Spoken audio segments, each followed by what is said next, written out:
এখানে আমাদের কাজ অলরেডি কমপ্লিট হয়ে গেছে। তো কমপ্লিট হওয়ার পর একটুখানি সামান্য কাজ পেন্ডিং ছিল, সেই কাজটা করতে এসেছি। ফুল ভিডিও আমি তোমাদেরকে আগে দিতে পারিনি, তো এখন দিয়ে দিচ্ছি এই মুহূর্তে। দেখে নাও, প্রথমে স্টার্ট করছি মেন গেট থেকে। মেন গেট থেকে যদি স্টার্ট করি, এইভাবে দেখো দেখা যাচ্ছে মেন গেট। এইটা হলো মেন গেটের ডিজাইন, এটা মেন গেটের ডিজাইন। তারপরে যাচ্ছি ধীরে ধীরে টিভি ইউনিটের দিকে। এই দেখো, এটা হলো টিভি ইউনিট। টিভি ইউনিটের দু সাইডে রাফটার লাগানো আছে, ওপরে উড কালারের প্যানেল, সেন্টারে মার্বেল প্যানেল লাগানো আছে, মার্বেল ল্যাম্পের প্যানেল, সমস্ত কিছু হাই গ্লস। আর এখানে দেখো দু সাইডে দুটো ড্র আছে। আর এটা হলো প্রোফাইল ডোর, রোজ গোল্ডের প্রোফাইল ডোর আছে, দেখতে দারুণ লাগছে। তো কেমন লাগছে না লাগছে, টিভি ইউনিটটা কেমন লাগলো একটু কমেন্টে জানিয়ে দিও, দেখিয়ে দিচ্ছি। ফল সিলিংটাও দারুণ লাগছে, লাইটগুলো খুব সুন্দর লাগছে। তো এরপরে যেটা আছে এখানকার আকর্ষণীয় যেটা আছে, এই পূজা ইউনিটটা। পূজা ইউনিটটাও আমরা তৈরি করেছি। দেখো পূজা ইউনিটটা কীরকম লাগছে, দুর্দান্ত দেখতে লাগছে পূজা ইউনিটটা। দারুণ একটা, ভিতর দিক দিয়ে যেহেতু লাইট দেওয়া আছে, এটা প্রোফাইলের ওপরেই আছে, টোটালটাই অ্যাক্রেলিক সিটের ওপরে একটা গ্লাস আছে। তো আমি তোমাদেরকে হাত দিয়ে দেখাচ্ছি। এই দেখো, যদি এইভাবে দেখাই, এটা উপরটা পুরোটাই গ্লাস আছে। আর তোমার নিচে মাঝখানে যেটা আছে, মাঝখানে এই পিকচারটা দেওয়া আছে, পিকচারটার সঙ্গে আর পিছন দিকে ব্যাক সাইডে লাইট দেওয়া আছে, যার জন্যই এত সুন্দর লাগছে। দেখো আমি দূর থেকে আরেকবার দেখানোর চেষ্টা করছি, নিচে দুটো ড্র দেওয়া আছে, দুর্দান্ত দেখতে লাগছে। এরপরেই চলে যাব কিচেনের দিকে। কিচেনে দেখো, কিচেনের সিঙ্ক এরিয়ায় জালি লাগানো আছে যাতে গ্যাস ট্যাস না হয়। দুটো ডোর আছে, দুটো ডোরেই দেখো জালি লাগানো আছে যাতে কোনো গ্যাস দুর্গন্ধ না বেরোয়। আর এখানে দেখো, এটা হলো তোমার কাটলারি, এটা এমনি ড্র দেওয়া আছে। আর এটা হলো থালি, এই তিনটে জিনিস দেওয়া আছে। এগুলো টোটাল কাজটাই আমাদের কমপ্লিট হয়ে গেছে। কমপ্লিট হওয়ার পর আমি তোমাদেরকে দেখাচ্ছি। আর এই দেখো, এটা হলো তোমার, আর এইদিকে কর্নার ডোরটাকে দেখো কিভাবে ইউজ করেছি।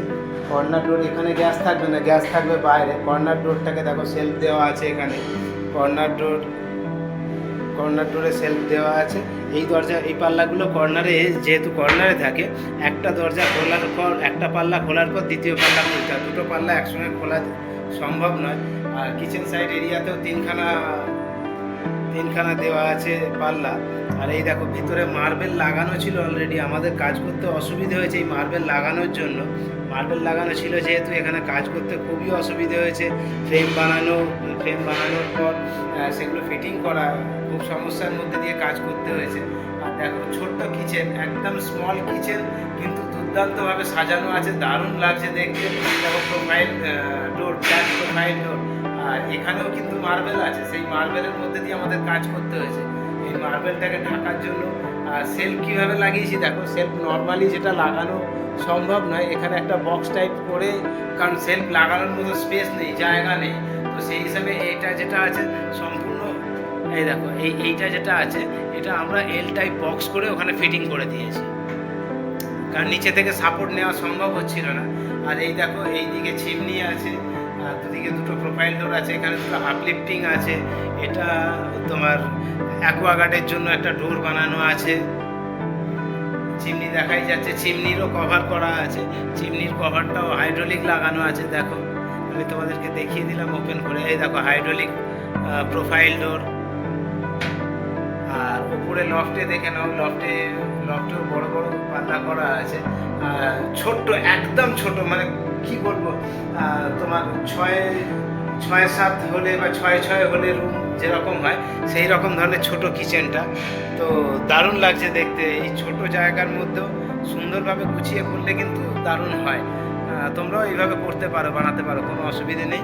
আর এটা হলো ক্রকারি এরিয়া, যেখানে তোমার এক্সট্রা কিছু জিনিস সাজিয়ে রাখা যায়। এর দেখো তোমার ওপরের যে লাইটগুলো আছে, প্রোফাইল লাইট লাগানো আছে। প্রোফাইল লাইটটাও দারুণ লাগছে, একদম নতুন তো, এখনও কাস্টমার আসেনি। তো প্রত্যেকটাতেই দেখে নাও তোমার ব্ল্যাক প্রোফাইল ডোরগুলো কিন্তু দারুণ লুক দিচ্ছে। আর এদিক থেকেও দেখো ব্ল্যাক হ্যান্ডেলটাও কিন্তু দুর্দান্ত লাগছে, যেহেতু হাই গ্লোস একদম চকচক করছে, মানে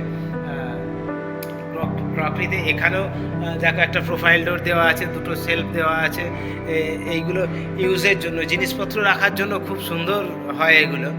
আর এই দেখো wash area, hand wash area, যেটা এখান থেকে দেখো পিছন দিকে ঠাকুরের মূর্তিটা দেখা যাচ্ছে, মন্দিরটা, যে পূজা রুমটা আছে সেটা দেখা যাচ্ছে। আর হ্যান্ড ওয়াশের এটা হলো হ্যান্ড ওয়াশ এরিয়া। আর এটা হলো এমবিআরের কালারটা দেখে নিতে পারো, পিঙ্ক আর গ্রের ওপর করা হয়েছে এটা। পিঙ্ক আর গ্রে সমস্ত কিছুই হাই গ্লোস ল্যাম্প দেওয়া আছে সমস্তটাতেই। আর ব্ল্যাক হ্যান্ডেলটা আরও দুর্দান্ত লুক দিচ্ছে, দেখো 4 ফুটের ব্ল্যাক হ্যান্ডেল দেওয়া আছে।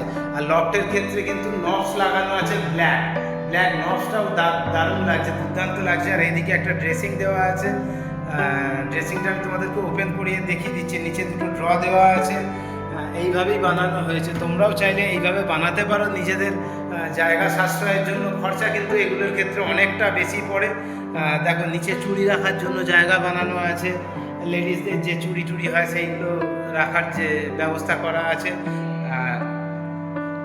এবার এখান থেকে চলে যাচ্ছি তোমার জিবিআর।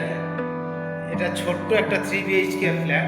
দেখো জিবিআরটার লুক, ব্লু আর হোয়াইটের ওপর দেখো ডিজাইনটা, ল্যাম্পের কাটিং আর ডিজাইনটা আমি তোমাদেরকে ভালোভাবে দেখিয়ে দিচ্ছি। দেখো কীরকম লাগছে। তোমরা অবশ্যই কমেন্ট করো, কারণ তোমরা কমেন্ট যদি করো তাহলে কী হবে, আমি জানতে পারবো, বুঝতে পারবো যে আমি ঠিকঠাক পথে এগোচ্ছি কিনা। কারণ কি, আমি প্রথম ভিডিও বানাচ্ছি, আগে কোনোদিনও ভিডিও বানাইনি, কারণ ভিডিও বানানোর অভিজ্ঞতা আমার নেই।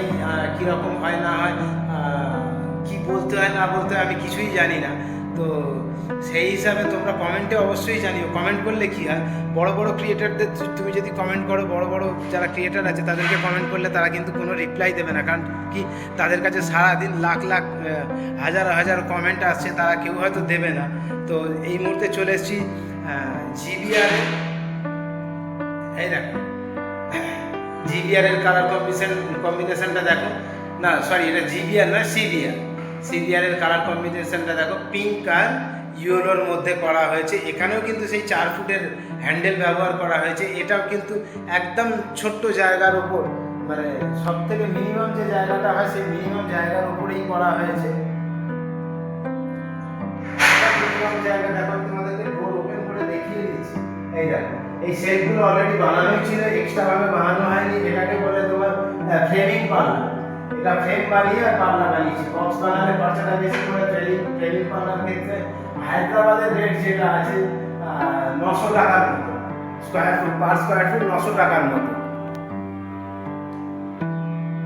চলো সমস্ত কিছু আমি তোমাদেরকে ঘুরে দেখিয়ে দিলাম, আর বেশি দেরি করবো না। এখানেই আমি আমার ভিডিও শেষ করছি। যদি ভিডিওটা ভালো লেগে থাকে তাহলে অবশ্যই একটা লাইক করে দিও। আর চ্যানেলে নতুন হয়ে থাকলে সাবস্ক্রাইব করতে ভুলো না, সাবস্ক্রাইব করে রেখো, কারণ নতুন এই ধরনের ভিডিও আমি তোমাদেরকে দিতে থাকবো। প্রত্যেক দিন আমি তোমাদের দিতে থাকবো, যেহেতু আমি হায়দ্রাবাদে কাজ করি। হায়দ্রাবাদের প্রত্যেক দিন আমি পুরো শহর ঘুরে বেড়াই, চষে বেড়াই। তো সেই হিসাবে নতুন ভিডিও তোমরা পেতে থাকবে। আর কমেন্ট করে জানিও যদি এই সংক্রান্ত কিছু জানার থাকে, কোনো কোশ্চেন থাকে, কোনো প্রশ্ন থাকে এই কাজের সম্বন্ধে, বা এই কোন জিনিসটা ব্যবহার করলে সুবিধা হবে, কীরকম ধরনের করা যায়, এরকম কোশ্চেন থাকলে তোমাদের মনের মধ্যে, তাহলে কোশ্চেন করতে পারো, আমি তোমাদেরকে অ্যান্সার দেবো। থ্যাংক ইউ, সকলে ভালো থেকো, সুস্থ থেকো, হাসতে থেকো।